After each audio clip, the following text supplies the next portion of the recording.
Holy mackerel, we've got a great crowd tonight.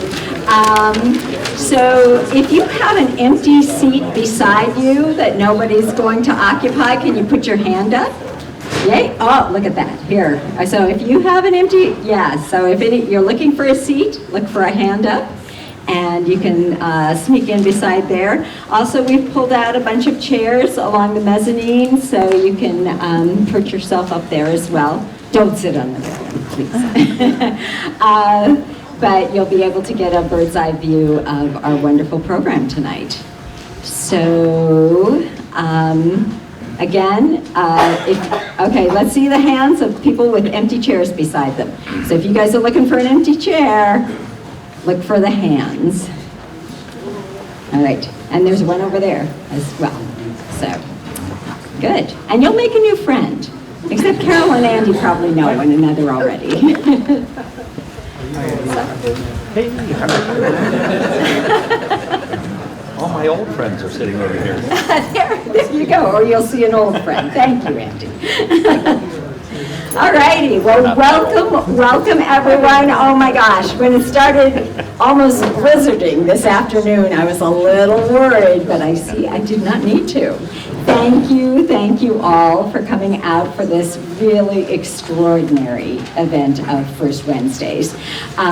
We are so lucky tonight to have a wonderful speaker and demonstration, and to have someone who came down from Montpelier from the Vermont Humanities Council to introduce our speaker. So we're just doubly lucky tonight. Thank you to those of you who came out that I have not seen before in this library, so I'm especially happy to see your faces. For those of you that don't know me, my name is Star, and I get to be the director here, and I'm happy to make your acquaintance, and please do come back and pick up a library card on your way out. So tonight, I want to thank our wonderful sponsors that make this series happen every year, every month, every year for us. We have our local sponsors are Against the Grain, Brattleboro Auto Body and Detailing, Brattleboro Retreat, Everyone's Books, GPI Construction, who did the wonderful renovation in which you are all sitting, the Richards Group, the Vermont Country Store, and Wyndham World Affairs Council, and of course, all this is brought to you by your friends and mine, the Friends of Brooks Memorial Library. So let's give them a big hand.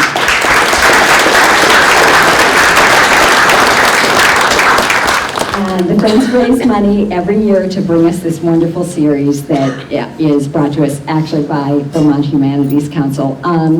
And they are still, they will still accept checks for their annual appeal. So if you'd like information, I'll have envelopes available at the end of the program.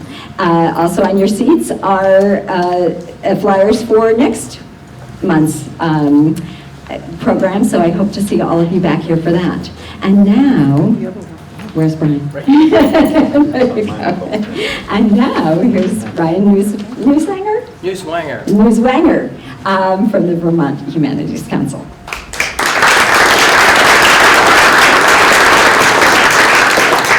This is amazing. I'm so grateful to see so many people here. Can folks over there hear okay? We'll get this worked out if not. Yes, I'm the Director of Communications at Vermont Humanities. We're located up in Montpelier. Most of you probably know about us. If not, vermonthumanities.org, or we're on Twitter, we're on Facebook, we're on Instagram. That's a great way to keep up with us. Want to thank the underwriters who underwrite First Wednesdays across the state for the entire season. That's the Institute of Museum and Library Services through the Vermont Department of Libraries. Chroma Technology Corp. underwrites the series here in Brattleboro the entire season, and the underwriter of this particular talk is Trow and Holden Company. So thanks to all of those underwriters.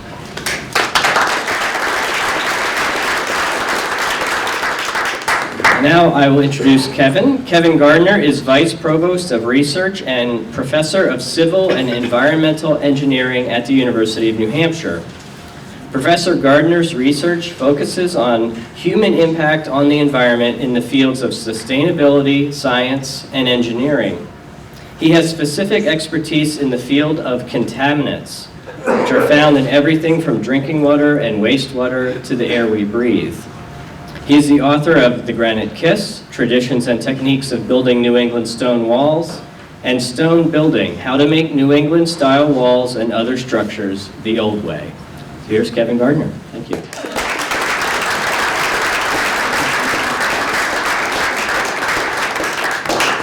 Well, good evening. Hi. Delighted to see you all here.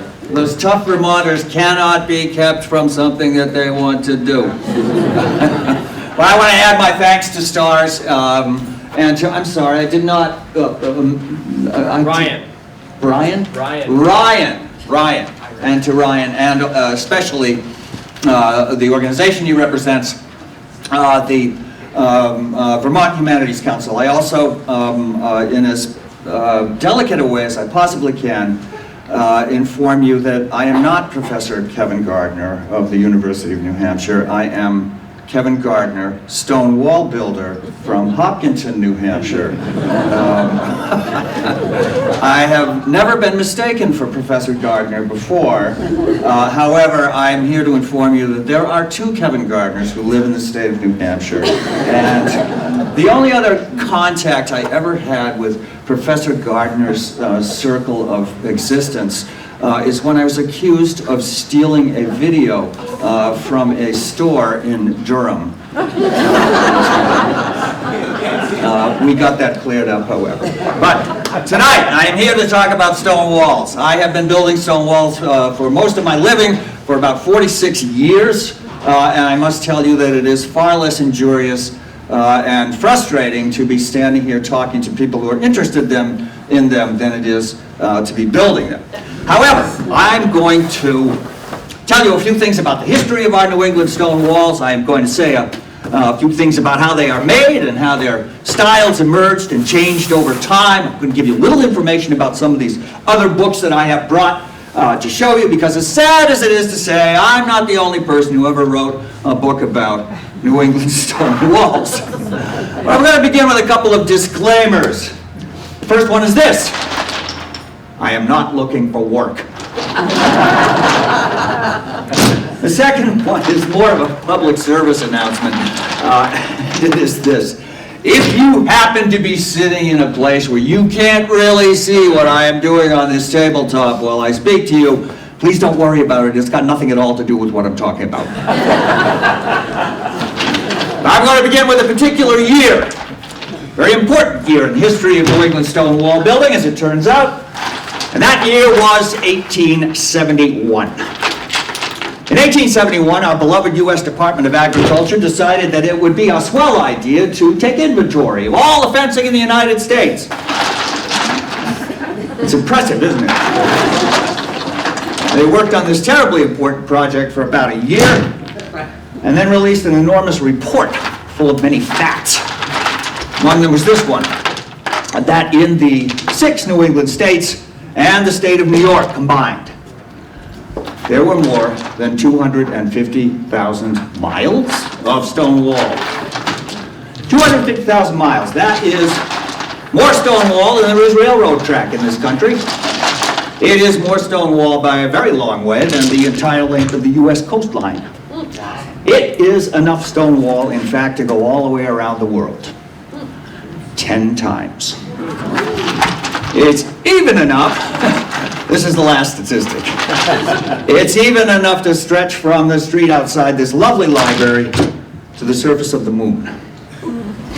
There are two notable things about this number. First one is that it's wrong. It's too low by a long way.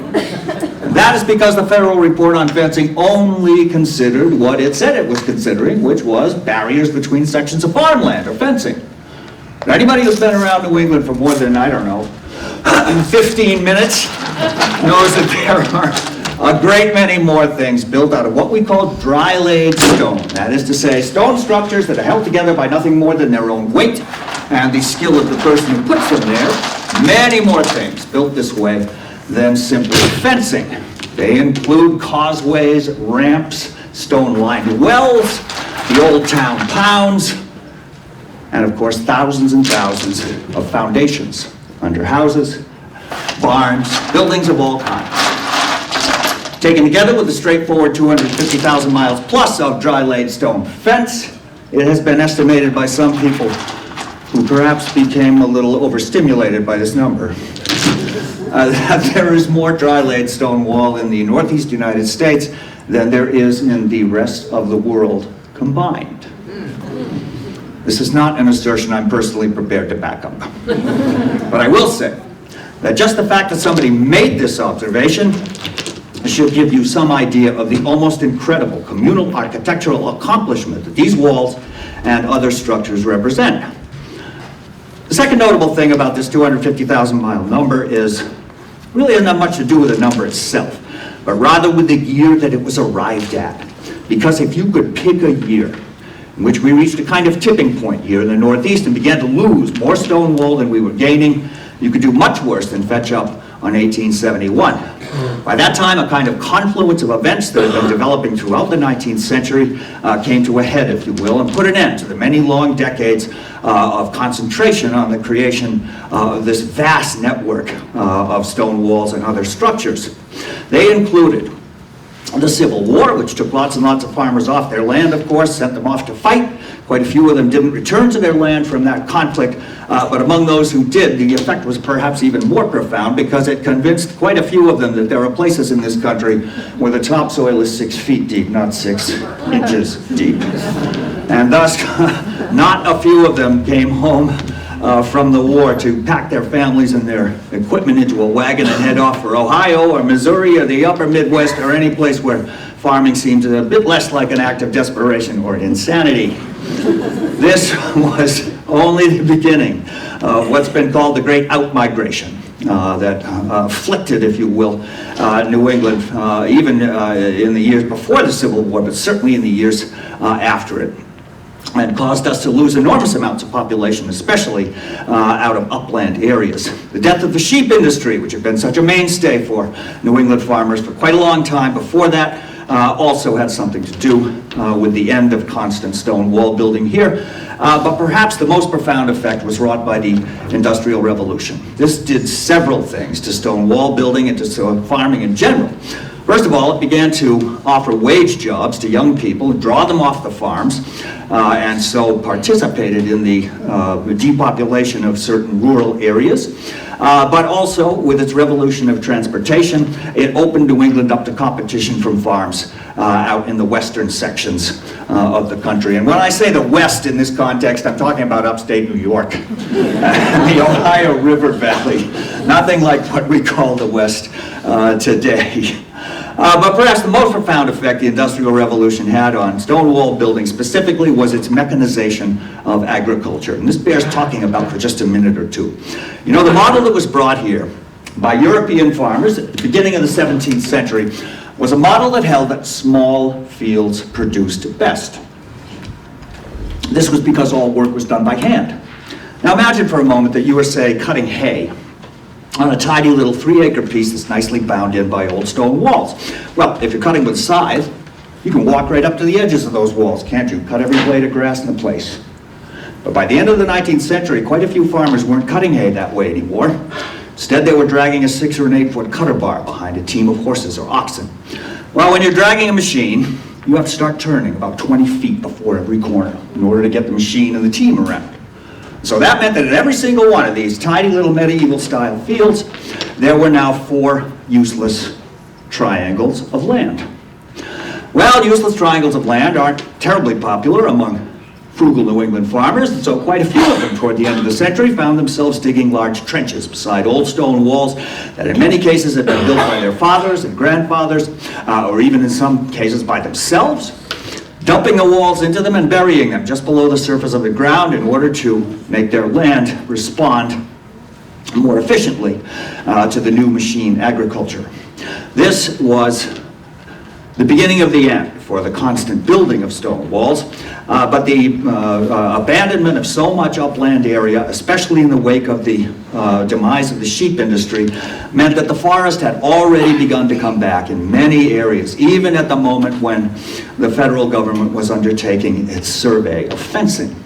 Well, how did we get all these walls in the first place? You know, it's a little surprising to think that given the fact that the network is so extensive, and just to give you some context about this, the entire nation of Great Britain, where they have been building stone structures, including fencing, for upwards of 10,000 years, has in it only about 70,000 miles of stone wall.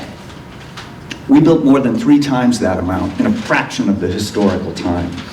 And one of the things that makes this a very surprising accomplishment is the fact that stone walls were not our settlers' first choice of fencing. That was the great mess that you get when you have to cut down thousands of acres of virgin forest. And so the earliest agricultural fencing in our neck of the woods wasn't made of stone at all. It was split rails, like the kind Abe Lincoln made, and it was pulled stumps, yanked out of the ground and set up in great long spiky rows. Not especially attractive, but quite formidable if you're a cow or a sheep. This, this was a natural outgrowth of the necessity to clear so much forest in order to make coherent farmland out of it. And although these early rough fences served their purpose pretty well, the farmers who created them also found that in addition to cutting down all that forest, they found themselves obligated in many areas to remove enormous amounts of surface stone from the land itself. This they tended to take out to the edges of those fields that they were creating and simply throw it up against the stumps and split rail barriers in long, low, mounded, rounded mounds. And so that stone began to collect itself. After taking off what they could see on the surface, however, when they began to plow and plant, they discovered a rather distressing fact about the topography of New England. And that is that about 1.5 to 3 feet below the surface of the ground in most upland areas especially, there's another whole layer of stone, far more extensive than what they saw on the surface. And so the transport of this stone out to the edges of the fields began to occupy them on a fairly constant basis. We had stone walls in New England as early as the first decades of the 17th century, but they were mostly built in areas where there wasn't much forest to begin with, like the south coast of Rhode Island and on over into Connecticut and Massachusetts, or in river valleys where the forest had already been cleared away by Native Americans, or simply was meadowland. Those places began to see stone walls fairly early on. But the widespread building of stone walls did not really begin to explode until after the Revolution, when we were disobligated to fight a war in our own soil anymore. And so the explosion of stone wall building that occurred in the aftermath of that revolution meant that there has been some estimation that an enormous percentage, perhaps 60 to 70% of our stone wall legacy here was constructed in a mere 50-year period between about 1775 and 1825. This is a minute amount of historical time for such a profound mark on the landscape. It has been described by some commentators as a kind of frenzy of stone wall building in the post-revolutionary years, in which virtually every single person who lived on a small freehold farm in New England was engaged at some point during an ordinary year with picking, transporting, or assembling stone into structures. This process was well underway when we made the turn into the 19th century. And then an event occurred which, if you can believe it, vastly accelerated the building of stone walls throughout the region. This was the arrival of the first merino sheep in our part of the country. When these sheep began to appear here in breeding numbers around 1810 or 1811 or so, they set off a craze that resulted in virtually the only sustained period of agricultural prosperity that New England ever experienced. Almost everybody who had a small farm began to raise sheep after these years, and the sheep industry made a lot of farmers rich, but it also obligated them to enclose many thousands more acres, because sheep are wanderers. They have to be kept at home. They will accept any invitation to head off to greener pastures, so to speak. And so this building of stone walls, especially in upland areas and especially in the northern part of New England, the part we call home, Maine, New Hampshire, and Vermont, we raised literally millions of these sheep over the next 30 or 40 years. This is why the sheep industry, you can find stone walls in places around New England where no one has lived for 150 years. You can see them running up hills that are too steep to stand on, coming down the other side, going through swamps, seemingly appearing out of nowhere in almost every little place that you go.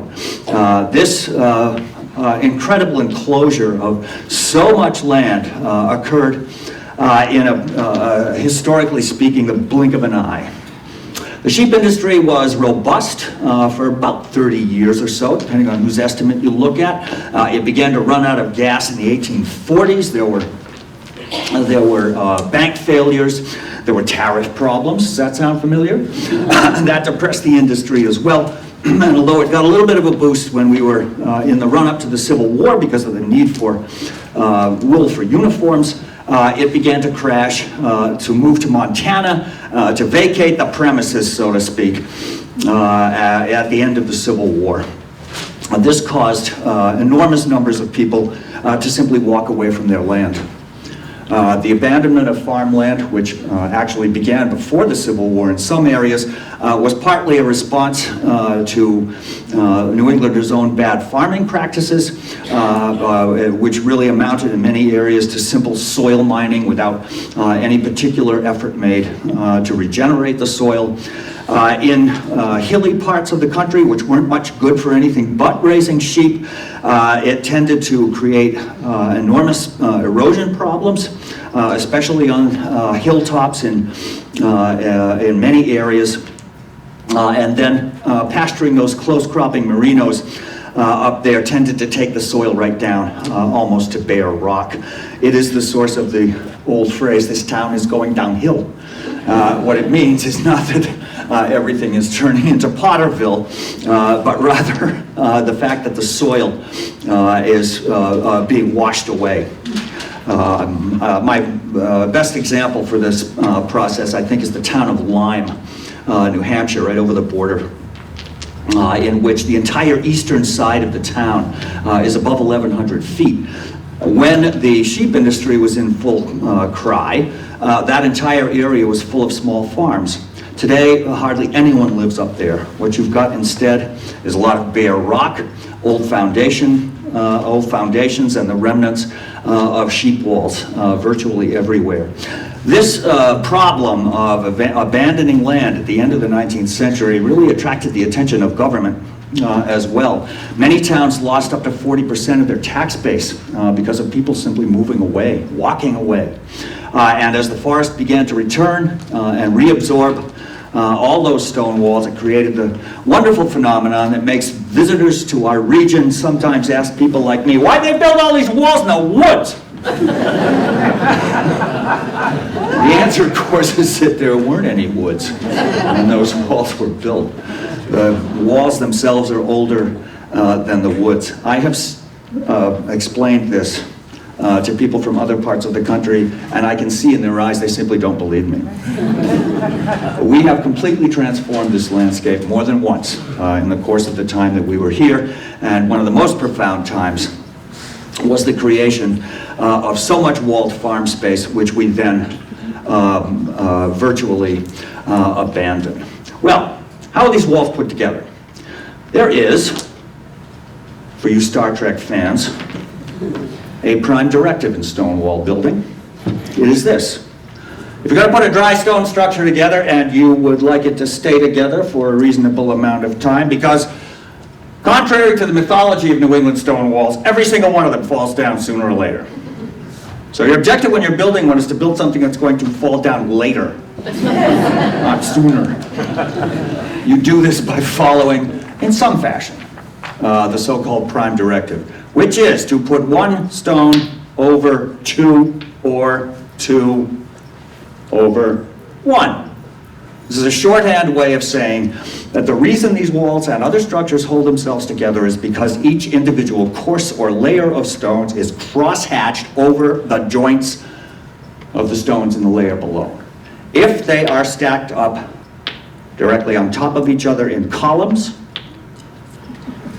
they create segregated sections that can come apart much more easily over time. Well, what do I mean by that? I mean, these are stones, right? They don't have legs. They're not trying to get away. Or are they? The fact is that every stone in the world has an ambition. Personal ambition to sink to the center of the earth as soon as possible. It's extraordinarily patient about waiting for an opportunity to fulfill this ambition, and when it gets one, it accepts immediately. You know, 2 nights ago, we had an earthquake in New Hampshire. I didn't know about it at the time it occurred. It was a polite little 2.1. But its epicenter was only about 20 miles from my house. I heard about it on the radio the next day. We have a fair number of those little earthquakes. We can't feel them, but that little bit of a shake is felt by every single stone in every wall throughout the region. About 11 years ago or so, we had one of the biggest ones we've had for many years. It was over under the town of Sanford, Maine, about 65 miles from where I live in Hopkinton. It's a massive 4.0. When that earthquake rolled around the countryside, every single stone in every wall said, "Hey! Here's my chance! I can get a little closer to the center of the earth!" And if there was any space around that stone in the structure that it occupied, it slipped or slid or otherwise contrived to get itself into that space and thus come a little closer to fulfilling its ambition. This is why stone walls are like people. They tend to loosen up and spread out as they get older. And eventually to fall apart completely, in spite of their best efforts not to do so. In order to avoid this terrible fate, or at least to hold it off for a while, it is very important not just to follow the prime directive, but also to understand what the limitations of that directive are. The fact is that 2 over 1 and 1 over 2 has an implication in it, doesn't it? It implies that all stones are the same width. That is a laughable assertion in New England. And as our forebears, our illustrious forebears, began to get serious about the stone walls they were building, they discovered a couple of unfortunate facts. Facts that make New England stone wall building a little bit different from what we see in all the rest of the world where dry stone walls are common. First one is the stone itself. You know, in most places in the world where stone wall building is a common thing, the available stone supply is relatively homogeneous with respect to its array of shapes and sizes. In other words, if you're in the Lake District of England, or perhaps even in parts of this country, say down in the Kentucky, Virginia, Tennessee triangle, which is a great hotbed of wonderful stone wall building, and most of the stone that they use is limestone outcropping that breaks off from the bedrock underneath the fields in relatively handleable squares and rectangles with parallel top and bottom surfaces. These are copacetic stones for wall building. In New England, however, we have no such situation. What we have is an enormous mess of every single kind of shape and size, from a ping pong ball to a Volkswagen bus, all mixed up in an impossible jumble and readily changeable from one place, one field, one town, even a few feet from what you find in other sections of the very same plot. And so this enormous variety had one very profound effect on New England stone wall building, because so many of its shapes were trapezoidal or rounded over by the glaciers into stones without much of an angle to them or any kind of sharp edges that would fit stably with others, that they had to evolve new techniques to deal with the stone. They principally did this by overbuilding. New England stone walls in many places are thicker, bigger, taller than they have to be to do their jobs. And the reason for that is to create space in the interior of those walls where all those terrible shapes can be stowed away. Well, why do they bother to use them at all? Well, the fact is that this points to the other difference in New England stone wall building, and that is the attitude of the builders themselves. In most parts of the world where they build a lot of dry stone work, they do it because they want a wall. Well, that makes sense. Here in New England, we did it for that reason as well. But we also did it because we needed to get rid of as much stone as possible. And so the overbuilding of certain kinds of stone walls in certain places, and even the choice to use stone for certain kinds of things, say ramps into the second floor of barns, is more convenient, not necessarily from the standpoint of construction, but from the outcome in terms of the land as a whole. To build such structures out of stone because they use up so much stone that they can help cut down that enormous aggravating mess of stone that caused more than one farmer to hang himself in his barn in a fit of surrender, I suppose you could say. So our New England wall builders are not always, especially notoriously, obedient to the 1/2, 2/1 rule, because it's so difficult to find stones that are the same as the other ones that you're using. I know at least one master builder who ignores the rule altogether. The point is, or rather states it differently, the 2/1, 1/2 rule is designed to let as many stones as possible touch every single one. So that if there's some kind of movement, if there's an earthquake, and by the way, earthquakes are not the only thing that takes down stone walls. Changes in compression from one part of the wall to another, where vertical splits open up because one part is sinking faster than the other part. The tunneling of larger animals like woodchucks underneath them. Catastrophic events like tree falls or hurricanes that suddenly force a lot of water to run underneath the wall and erode away some of its support in the soil below. The expansion of tree roots from trees that are growing a little too close to it. All of those things tend to eventually, slowly but surely, distort the relationships among individual stones within a wall. And so it only makes sense that if you have as many of your stones that you have laid in an individual structure in contact with as many others as possible, not just only one, then there are multiple physical dependencies available for every stone to hold its position as long as it is possible to do so. These techniques tend to change depending on the quality of the stone that you happen to be working with. You know, there are sections of New England where all the stone is flat. There are sections where there's a mixture of chunky, glacially worn basketballs and so forth, mixed up with lots and lots of other kinds of stone. And there are places where the stone is dominated by shattered and broken pieces. And also every single combination of those and a million more kinds of shapes in many, many places. In order to use all these up, it was necessary to not only create a lot of size, but to use stone for virtually every kind of outdoor structure that it was necessary to build, particularly things like culvert headers or bridge abutments, that sort of thing, that would require quite a lot of stone. At any rate, the building of these walls proceeded on a kind of journey from rough to smooth, if you will. The initial building of stone walls tended to simply create a kind of low rounded mound, similar to what was thrown up against the fence lines. And one of the reasons, of course, that we got so much stone wall so fast was because they had all that material sitting on those fence lines when they finally made a commitment to start turning all of it into walls. And so there was a there was a time in the immediate post-revolutionary period when an enormous amount of stone was simply sitting on those fence lines waiting to be used. This explains why we got so much stone wall so very quickly.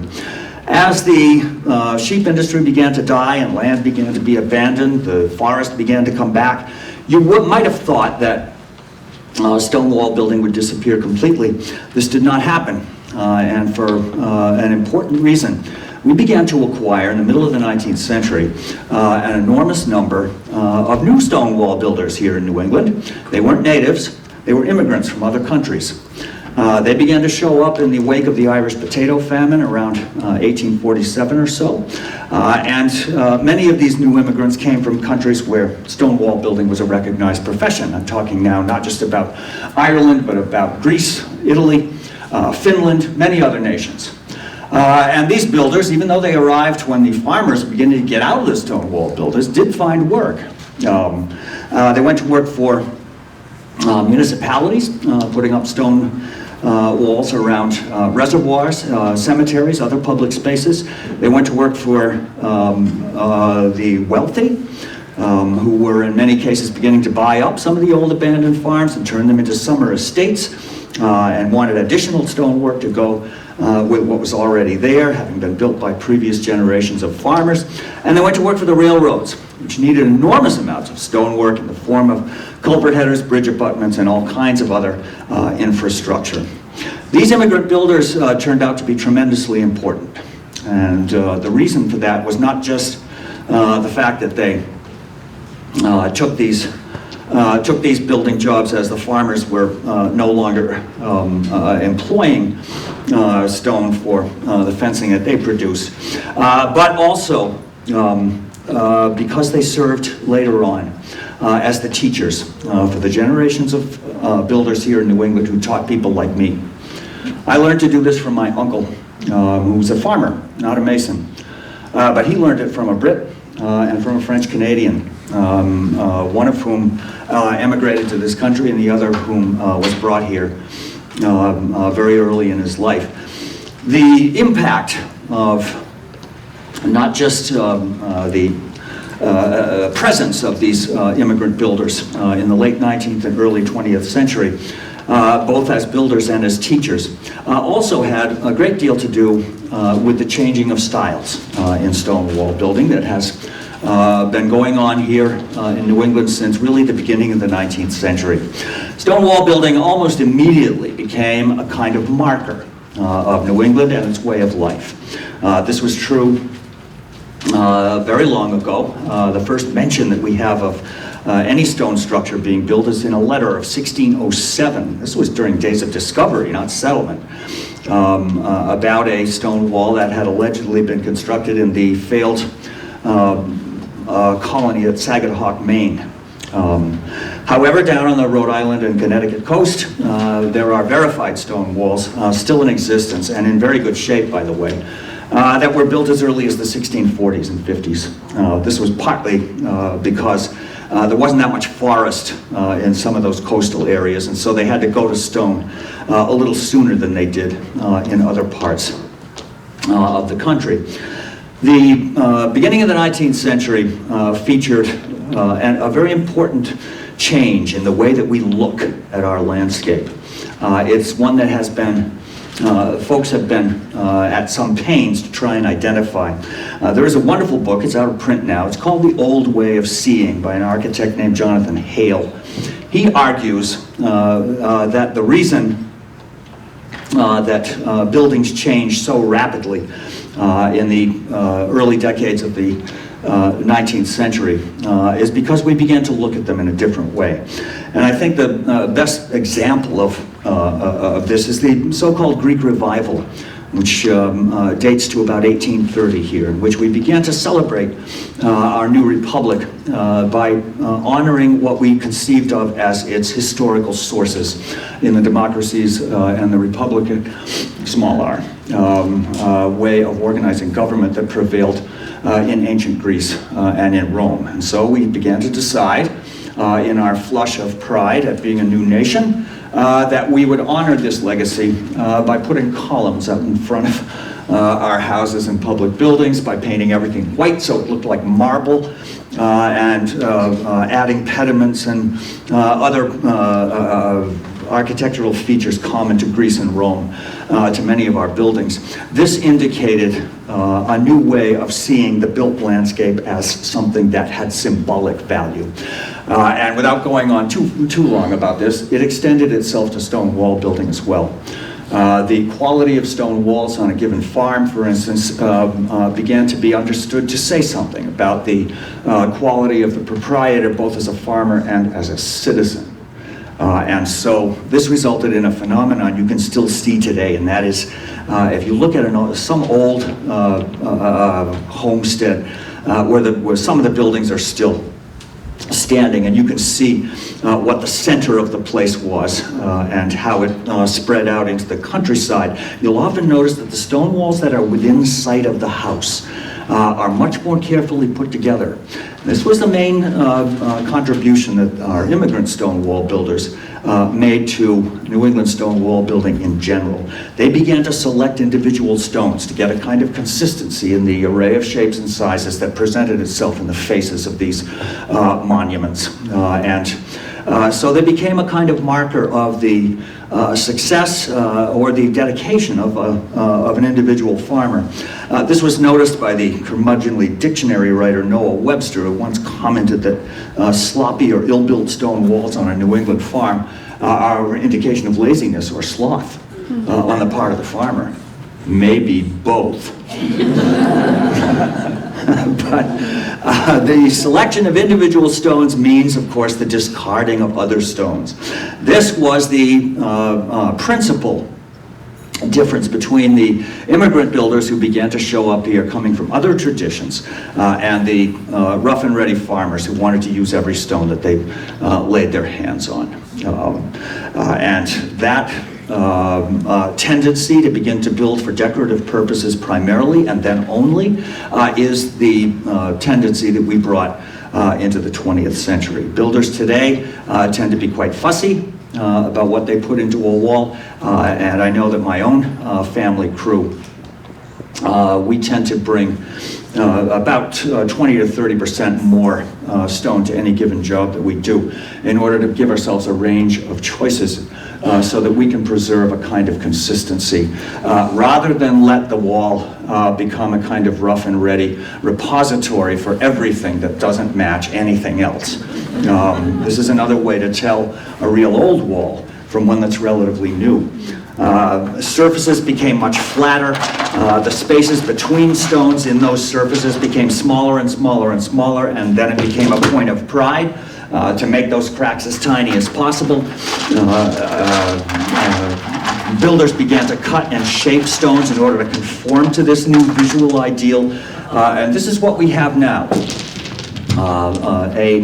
An approach to stone building that isn't nearly as practical as the original one, but also doesn't produce particular kinds of walls that really speak of the past to us. Most New Englanders have a pretty good eye for what is old and what is not.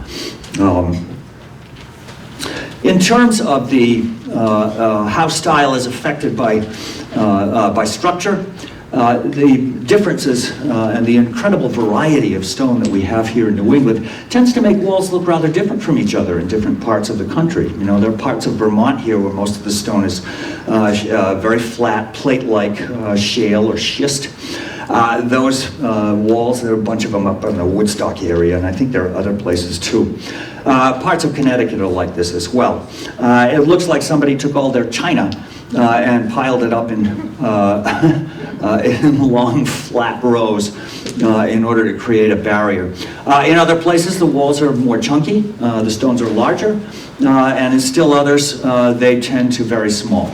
All ground up, broken up by years of weather and the abuse of the glaciers that was visited upon them, and so on.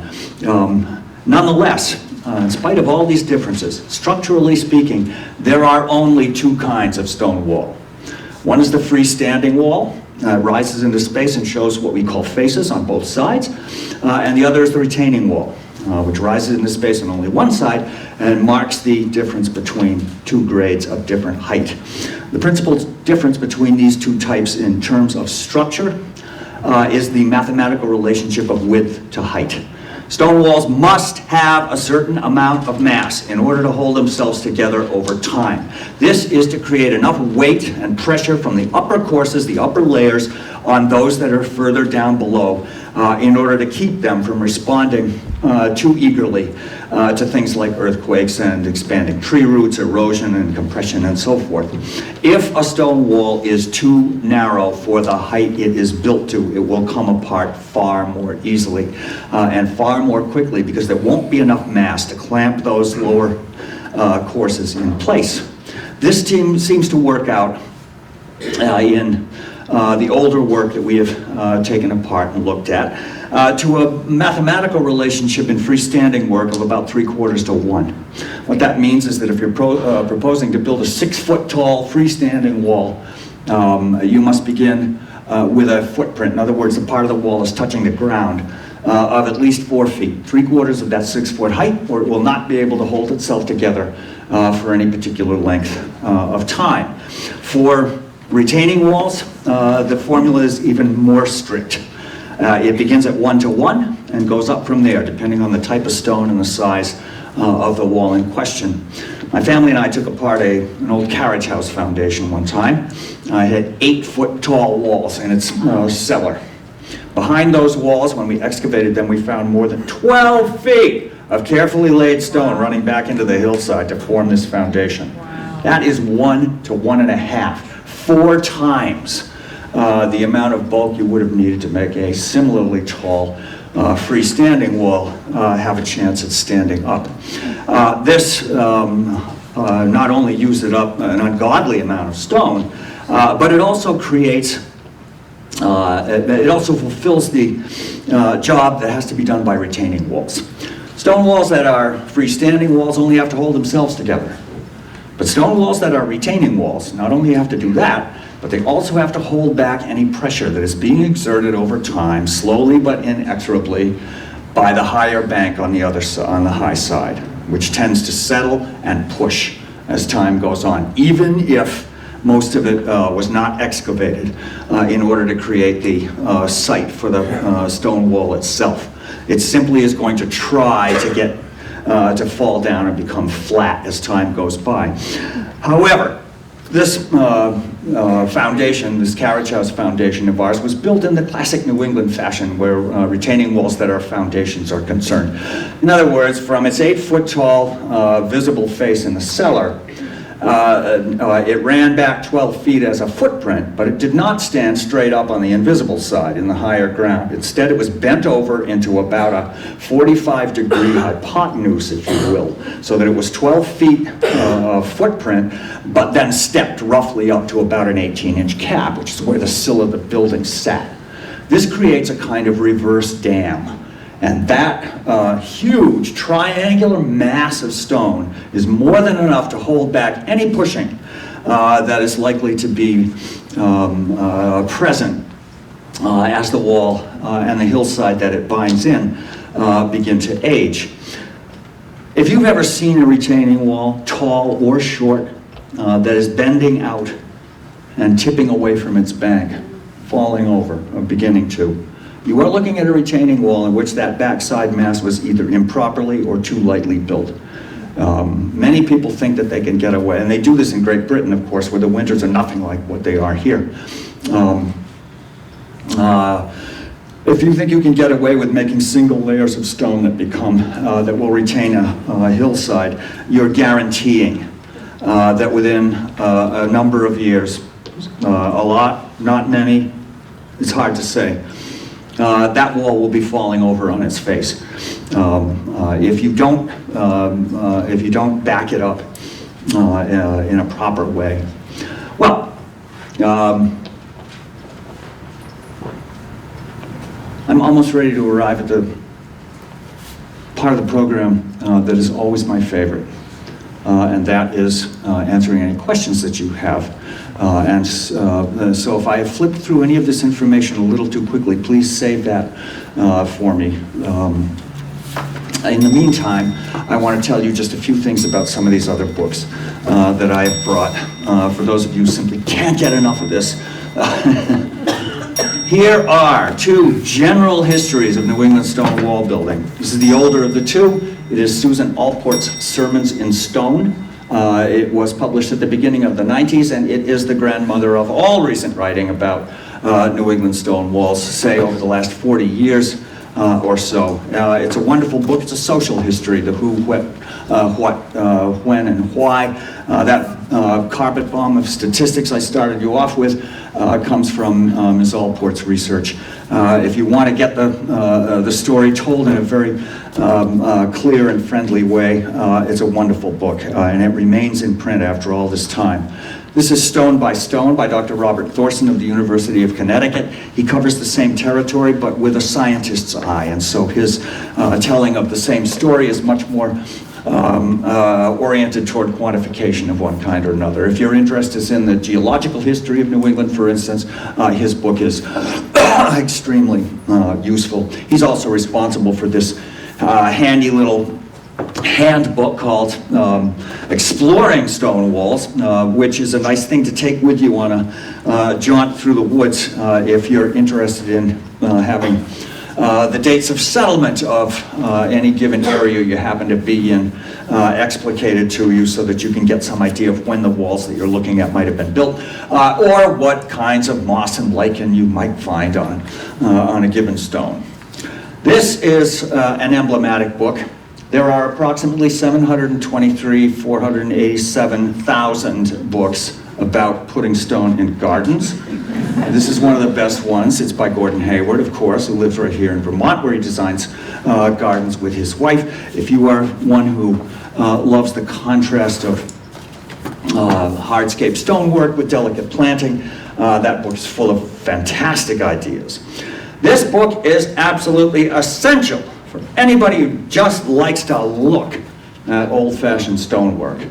It is a little surprising that nobody thought to do this until about 11 years ago, when Mr. William Hubble of the state of Maine traveled deeply throughout New England and photographed virtually every single kind of old-fashioned stonework that has been and can be built. He also includes enormously informative and quite lengthy captions, which are almost a book in themselves, but the heart of the book is its photographs. There is one picture in here. I'm going to leave this open. I know most of you can't see it from where you are now.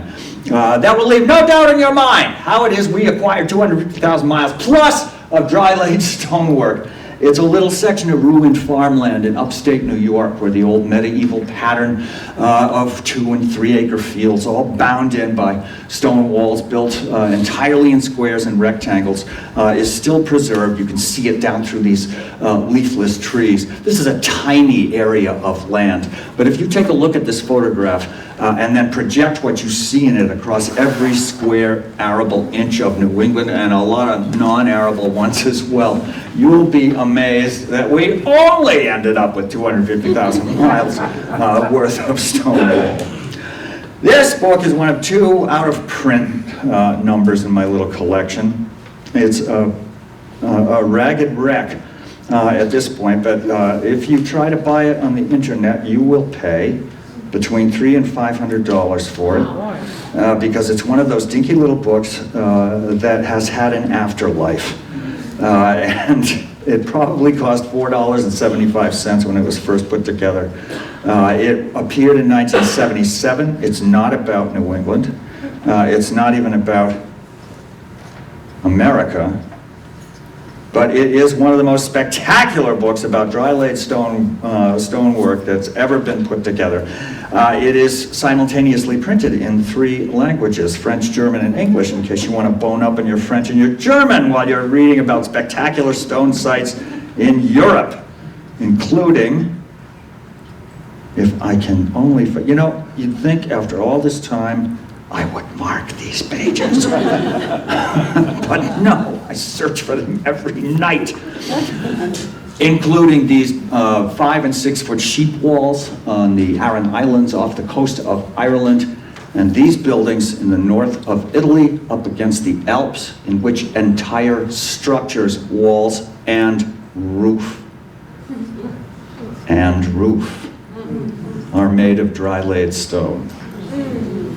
How confident would you be going to sleep under a roof of loose boulders in an earthquake-prone region? And yet, entire villages are built this way. This last book in my little collection is also out of print, although it is readily available for considerably less money than Werner Blazer's tome. Some of you may be familiar with this. It was written by a nice old gentleman named Curtis Fields, who retired to Heartland, Vermont. At the end of his actual career, became fascinated by stonework, as many do, who moved there or here, and taught himself to do it. He then decided that the craft had fallen too far out of general use, and so he would produce an instruction book for the edification of those who wished to learn it as he did. His book is titled The Forgotten Art of Building a Stone Wall. The only problem with Mr. Fields' instruction book is that he himself chose to work only with stone that is square. If you live in a place where all the stone is square, this is a wonderful instruction book. Where's the closest? And it must be Heartland.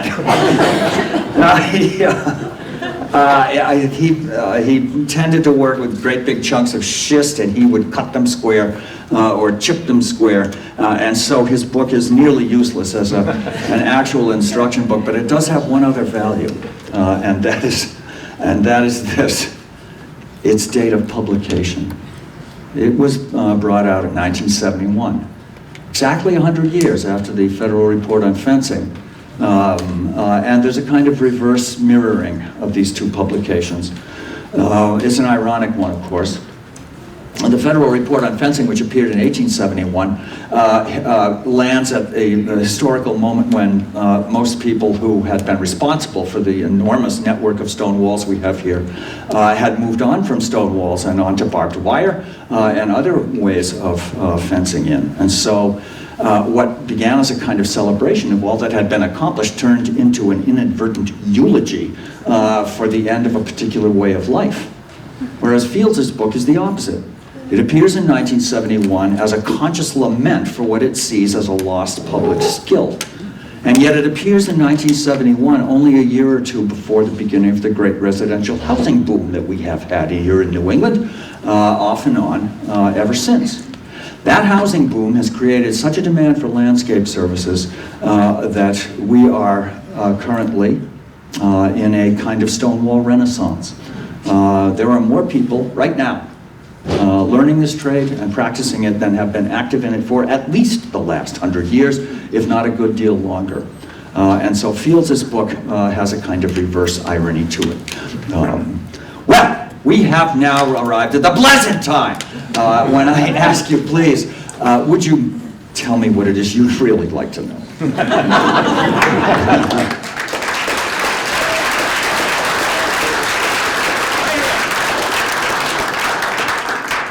Talk to us, of course, about what you've built right in front of you. What I have here is a double-faced, freestanding fragment, I guess you could say.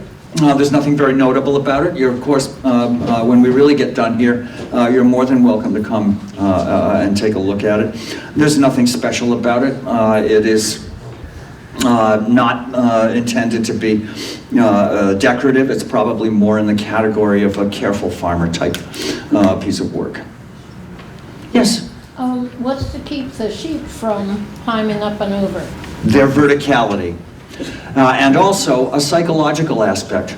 You know, one of the things about New England stone walls that's a little bit deceptive to us is their current size and height. Most of what we see around the countryside is down around the 2 or 3 foot height now. And you go, oh, how does that keep a sheep in?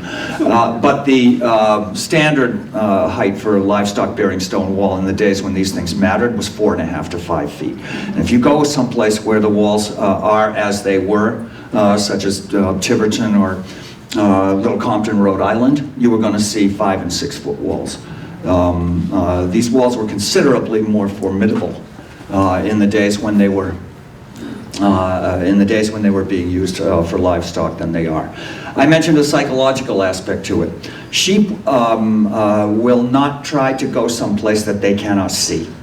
And so that height, that 4.5 to 5 foot height, is meant to block a sheep from seeing over a wall, even if it's on its hind legs.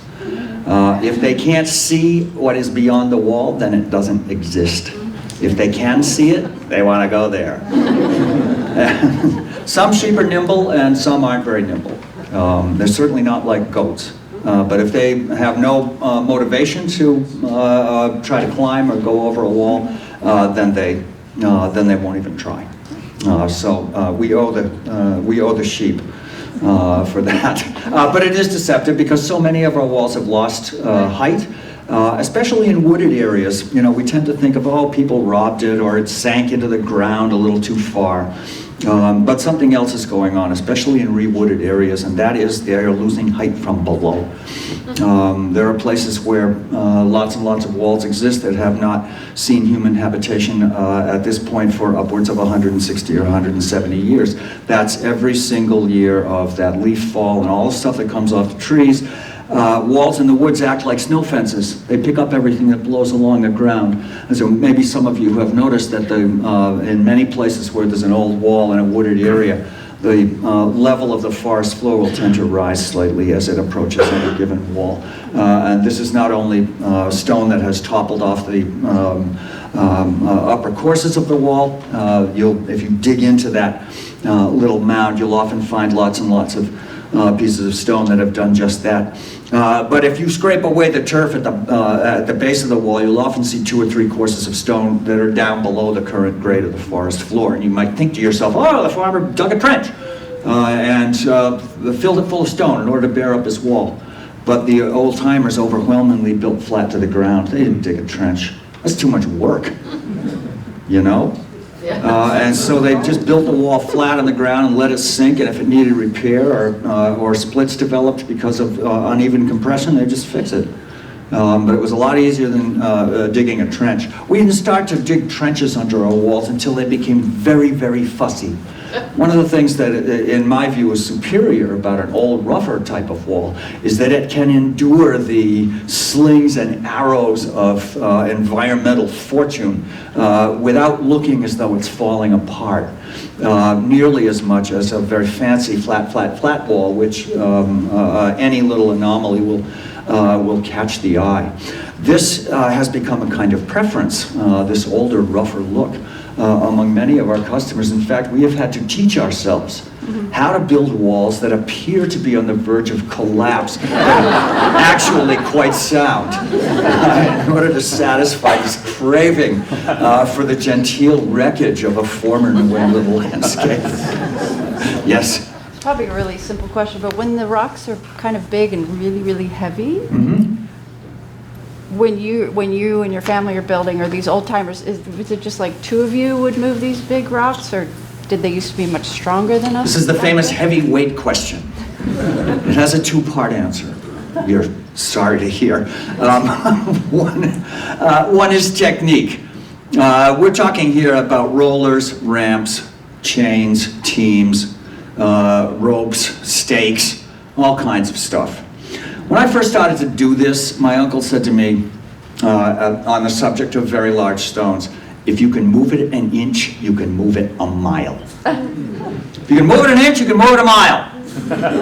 This is not what a 22-year-old kid wants to hear. Because the second half of that answer is, you have to be willing to move it a mile, an inch at a time. Suppose this piece was actually 12 feet long and 3 feet wide, and 10 inches thick or so. That would make it, if it was granite, it'd be about 12 or 1,500 pounds. I could personally take this stone from here in the street down to my house in Hopkinton. Okay? Not just with my hands, however, with the magic wand of stone wall building, which is the 6-foot iron bar. All I need is another small rock and this bar, and I can take this stone anywhere I want to go. The answer, the short answer to your question about a great big stone that no one can lift, is that the stone never leaves the ground on its way to its destination. here's what I would do. By the way, there's a slow way and a fast way to do this. We'll start with the slow way. You put your bait, your fulcrum, at one end of the piece, and these bars, which can generate enormous pressure at their tips when they're used correctly, will take one end of that stone off the ground. Okay? If I then row it toward myself, the stone will go the other way, and I'll gain 6 inches on this end. Pick the bait up, go to the other side. You see where this is going? Now the whole stone is 6 inches closer to my house. Well, I'm sure that within 6 or 7 years I could get it down to my house in Hopkinton with no trouble at all. If I didn't get stopped by the cops on Route 9 too many times. Here's the fast way, however. Same deal as before. I get one end of it off the ground. Then I get my helper, to bring me one of the little 4-foot rounds of sapling that I have cut against this eventuality and put it under the end of the stone. Do the same thing at the other end. Now it's on rollers. Now all I have to do is attach a rope or a chain to it and hook that up to my team, and off we go. When it passes over one sapling, we put another one in the front. So we make a rolling road. This will get a stone of enormous size anywhere you want to go. Well, what about when I get to the project? How am I going to lift it up? Well, if the project, of course, is a retaining wall for a foundation, then there's a high side, isn't there? So if you go into a barn and you see a stone the size of a Yugo, 5 or 6 feet off the ground, don't say to yourself, how did they lift that stone off the cellar floor? They never did. They dragged it to the top, to the higher bank, and then rolled or barred it down into place. If such a thing was not possible, they were more than happy to build temporary ramps at any point in the structure, either out of stone they had not used yet, or some sort of combination of stone and earth. One of their favorite tricks was to build a ramp on one side of the structure, if it was freestanding, drag the stone to the bottom of the ramp, bring the team around to the other side, throw the traces right over the developing wall, and then tie what is known as a rolling hitch to the stone itself. Rolling hitch is a way of tying a rope or chain to a heavy object so that when the team pulls on it, it doesn't drag, flips over and rolls. If that wasn't possible, they could leave one end of the project down at ground level and just start flipping any great big stone they wanted to put into place right up the wall. They discovered immediately that a stone sitting on another stone is far easier to move than one that is sitting on the dirt. And so these and other techniques allowed them to move enormous weights. You know, I'm sure if you think about it, you'll realize that human beings have been moving ungodly weights with non-mechanized means for a very, very long time. If they hadn't been able to do that, we would not have Stonehenge, we would not have the Great Wall of China, we would not have Machu Picchu, it goes on and on and on. Far more spectacular things than merely what we have in our stone wall collection. But the attitude, that's only the first part of the answer. Sorry. The other one is a little shorter. It has to do with attitudes toward work. These people were not like us. We are production oriented. If we can't get a thing done within the time limit or the means that we think it ought to be done in, we either convince ourselves we didn't really want it in the first place or we call somebody with a bigger hammer. They didn't have either one of those luxuries. They were task-oriented. They took the time they needed to do whatever they took it into their heads to do. I mean, these are people who would pick up their church and take it 500 feet down the road and put it on another lot because the Methodists next door were singing too loud on Sunday morning. Right? I told this story in a little town in New Hampshire about 5 years ago. A guy in the audience put his hand up and said, "We did that." I said, "What did you do?" He said, "We brought the church a mile down the hill and put it over there." In this particular town, all the civic buildings are neatly lined up in a row, right along the central road of the community. At the end of the row from where we were, which was in the library, of course, there's this great big congregational church. You know what these churches are like? They're 40 by 60 monsters, right? I said, "Why did you do that?" He said, "It was too cold up there." It was too cold. So we jacked the church up on screw jacks, put log rollers under it, got around 12 teams of oxen, and back dragged it down the hill to that nice cozy lot over there. People who will do this are not afraid of a boulder. Sir. A related question. On my stony hillside about a dozen miles north of here in Newfane, we have a number of places where people had lugged human liftable rocks, bowling balls a little bigger, that size, and stacked them on top of boulders about the size of your table there. It looks like in preparation for collecting onto a stone boat and hauling them around in more modest sizes. Could be. Anything you could say about that? This is often done because the giant immovable boulder, since it's, you have to sort of concede that it's taking up some space in that field, but you can use it as a platform to put other stones on. Either, whether you're intending to come and recollect them at some future time, but at least they're off the tillable ground. People collected smaller stones on those boulders for those reasons, and sometimes simply left them there. You know, we tend to assume that everything old was once finished. This is not true. You can see a stone wall out in the woods that simply fades away and disappears. What happened? I don't know. Maybe the farmer died. Maybe got killed in the war. Maybe they finally gave up and walked away from the land, and the planned project of completing that particular wall went undone. But not everything that was started got finished. And, you know, we tend to see things in a sort of slow pace, but America's never been like that. We do stuff fast. We get an idea in our head, we all go to work on it, right? That's what happened with stone walls. And then when they lost their usefulness, were replaced by other things, agricultural reality,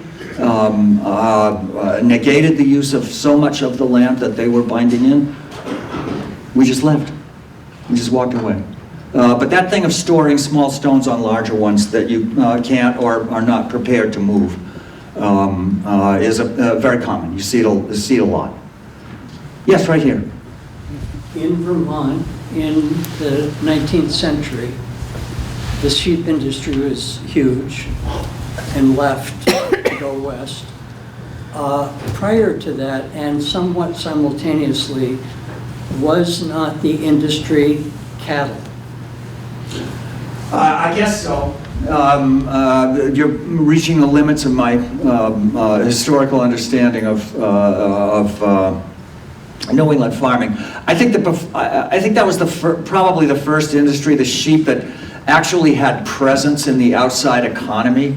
Before that, I would say that cattle were probably the primary animal, but because we couldn't ship stuff, perishable produce, until the railroads got here, it's unlikely that you saw those sizable dairy farms that developed later. That was actually a simultaneous appearance of barbed wire in 1868 and the appearance of the railroads, usually in the 1840s or 50s, meant that farmers could ship perishable produce. So I tend to think of the cattle and the dairy industry as rebounding in the aftermath of the sheep industry for those who still had viable farms. But this did not include those high elevation hill town type farms. These were more down in places like Walpole, where the land was a little bit flatter and it was river bottom land. It was much more productive.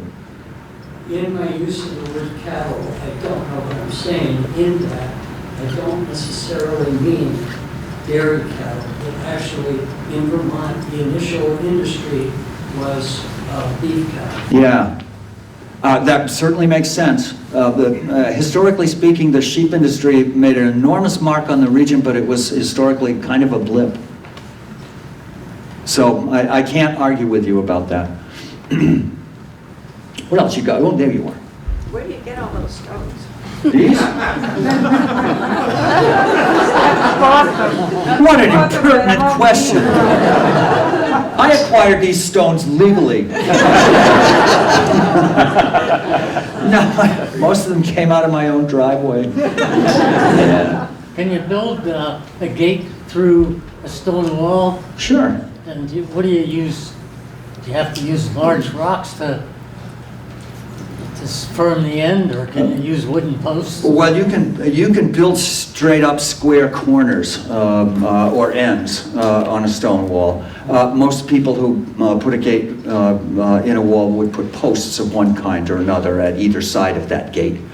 Sometimes there were split granite posts after 1830 when we got the feather and wedge system that made splitting out posts much easier. And as often, or perhaps even more often, they would simply use wooden posts for gates in between that break walls.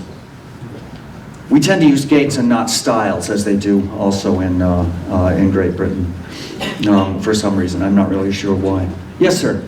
Would you agree that the stone walls in Vermont are much better than the stone walls in New Hampshire?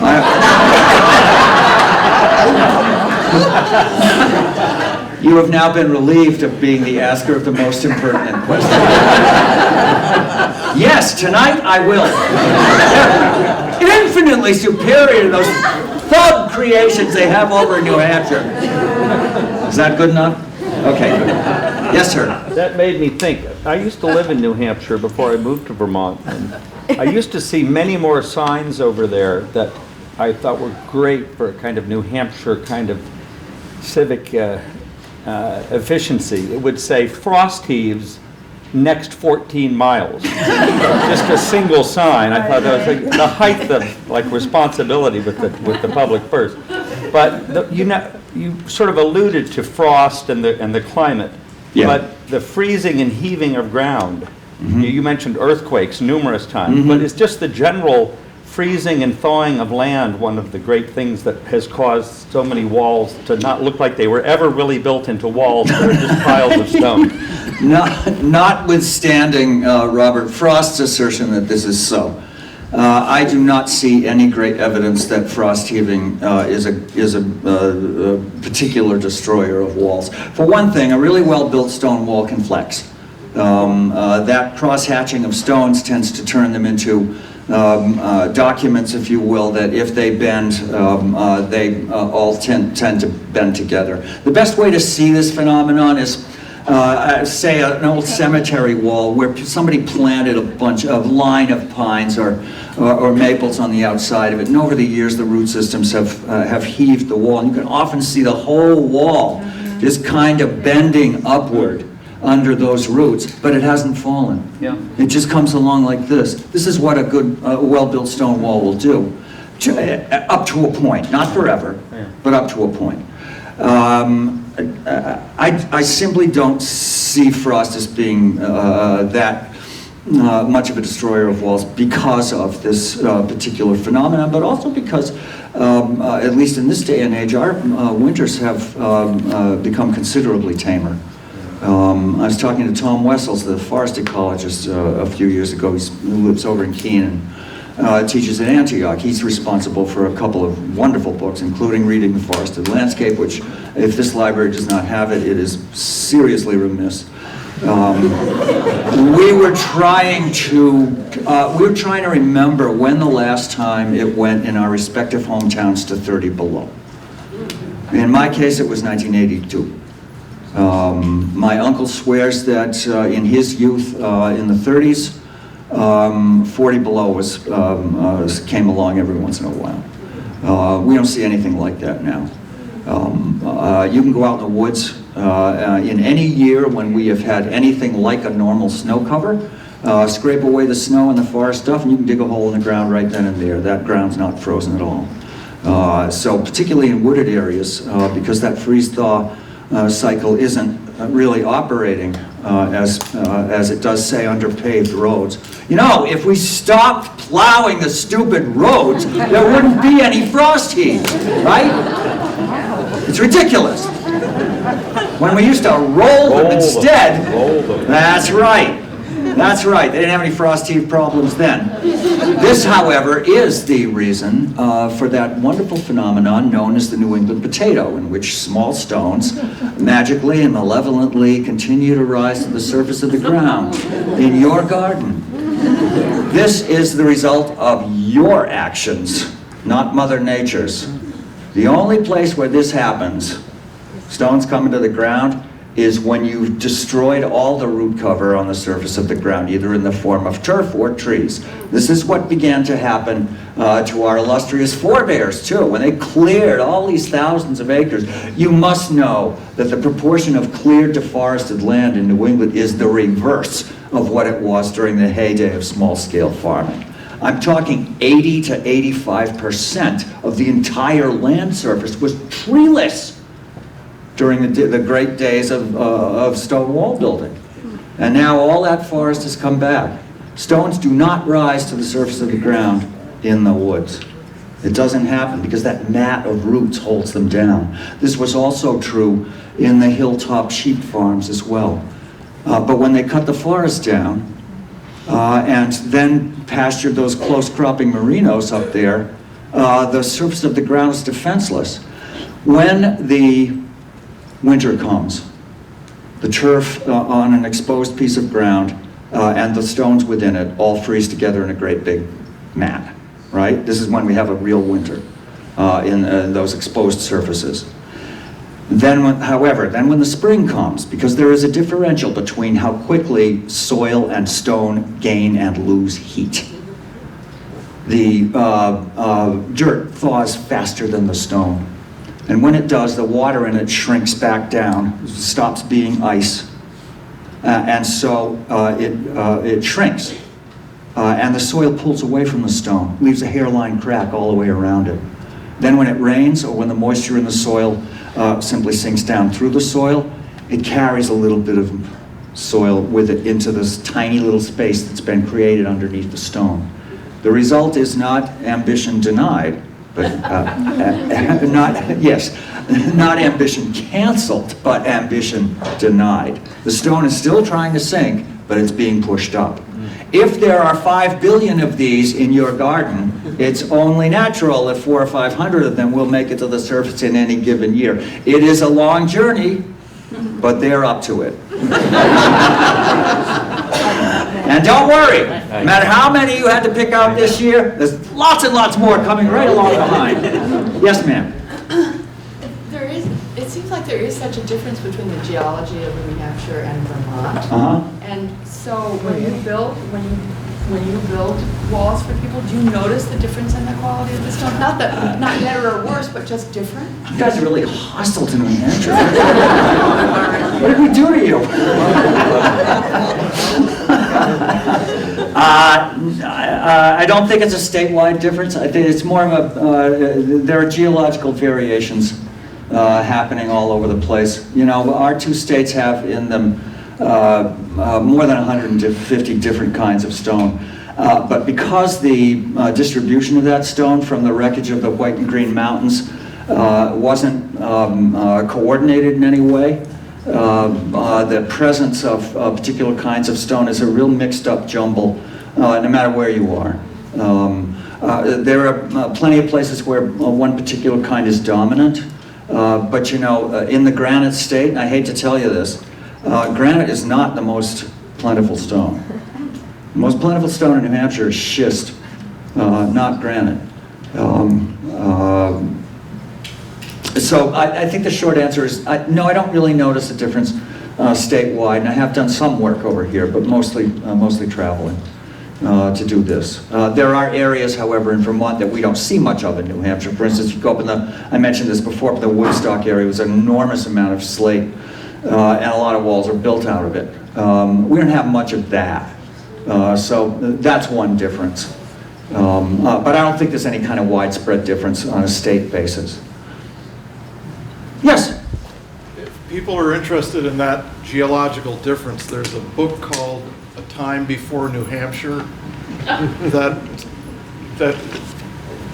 you don't have to worry, it was before New Hampshire and Vermont. But it tells you about the geology of the two states and why the geology tends to differ as much as it does. I see. It has to do with how the plates came together, New Hampshire being pushed up.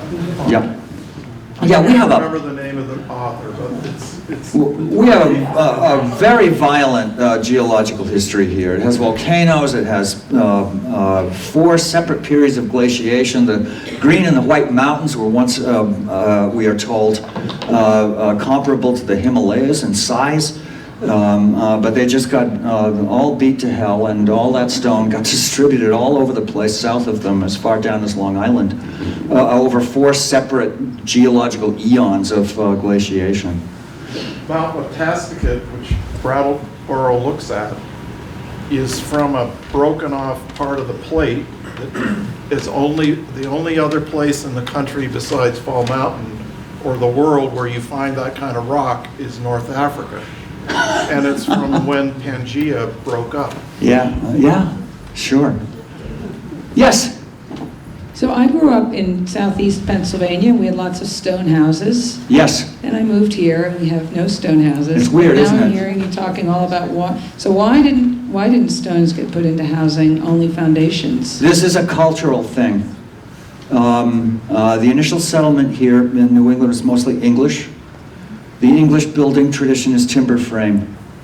They had a choice, didn't they? I mean, when they arrived, they were in a paradise of virgin timber, but they were also in a place where below the virgin timber is pretty much all stone. However, Pennsylvania and the Hudson River Valley, those initial settlers were Dutch and German, and they are stone house builders.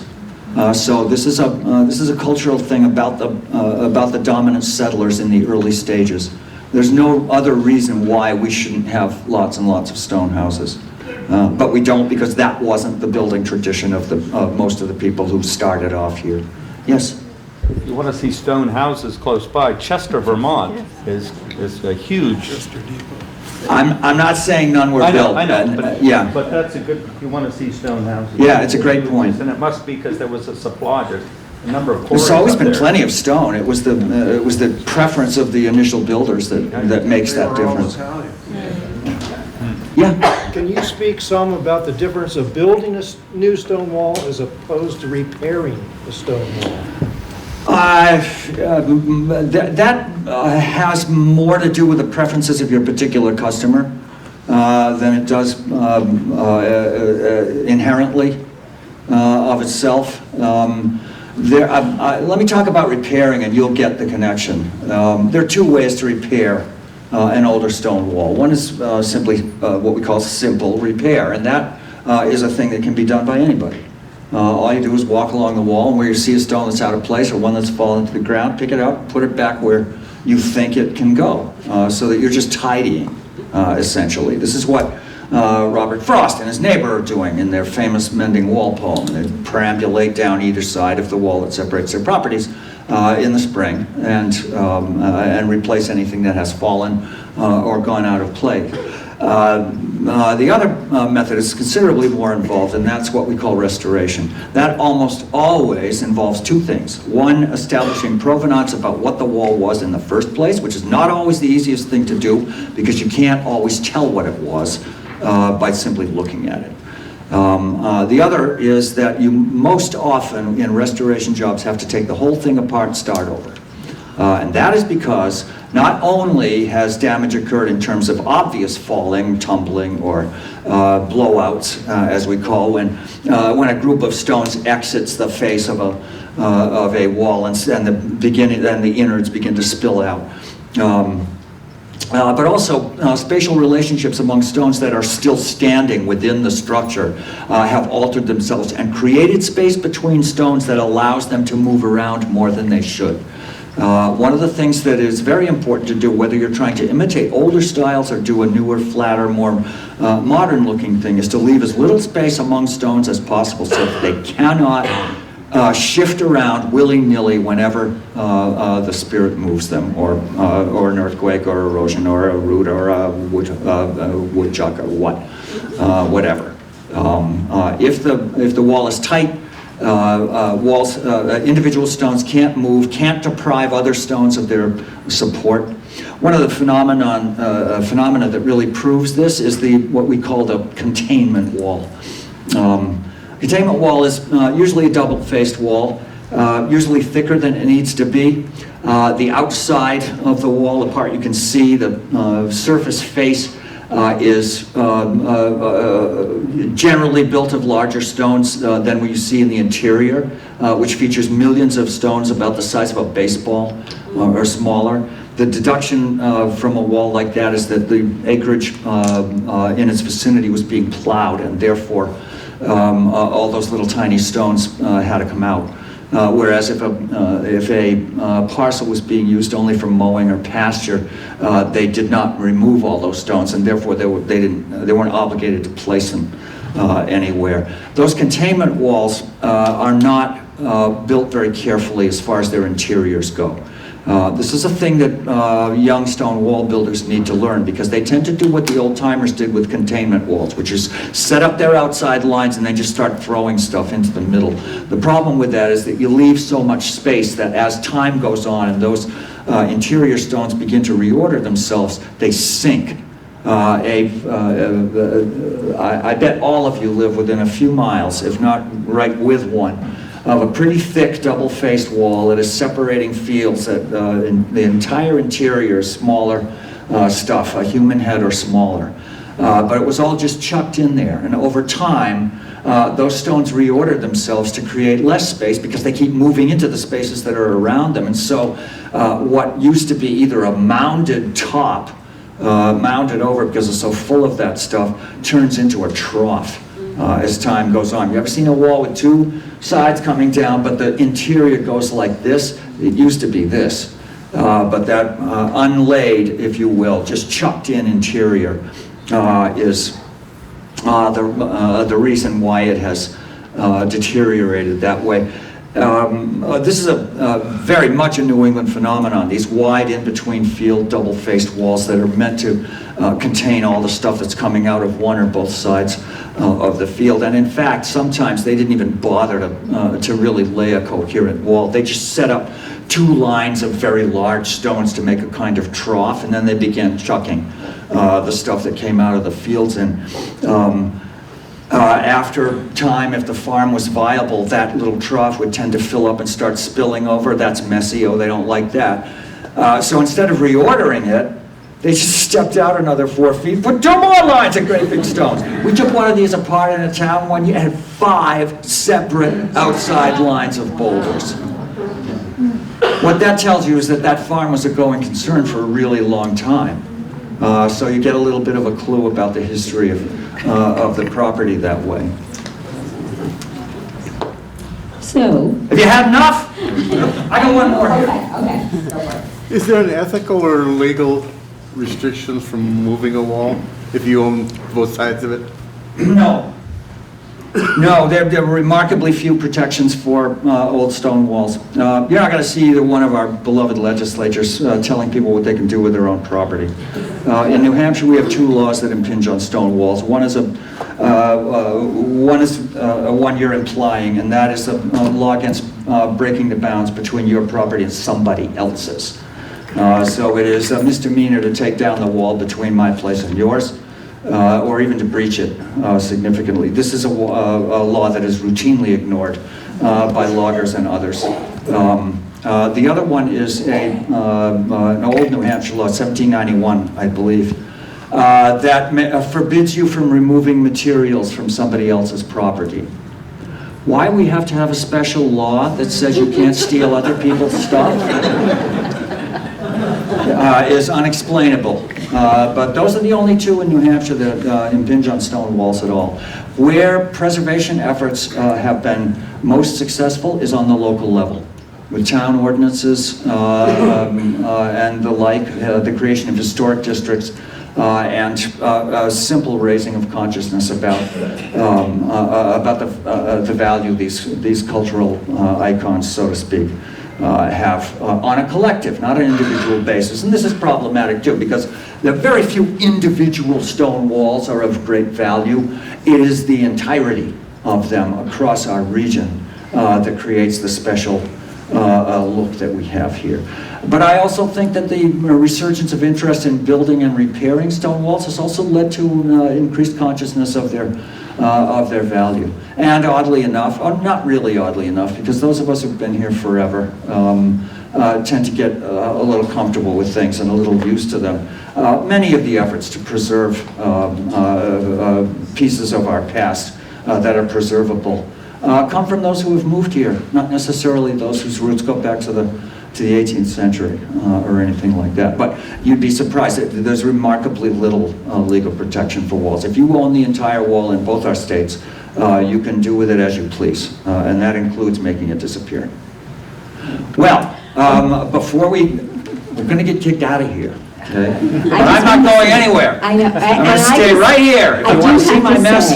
But one person showed up here at 6 because she thought the program started at 6, and it should have, right? Because we need that long. So go ahead and say what else. Okay, all I want to say is, for those of you who just are so desperate to get out of this room, thank you so much for coming. It's a huge pleasure to talk to you, and I really appreciate your being here. Thank you.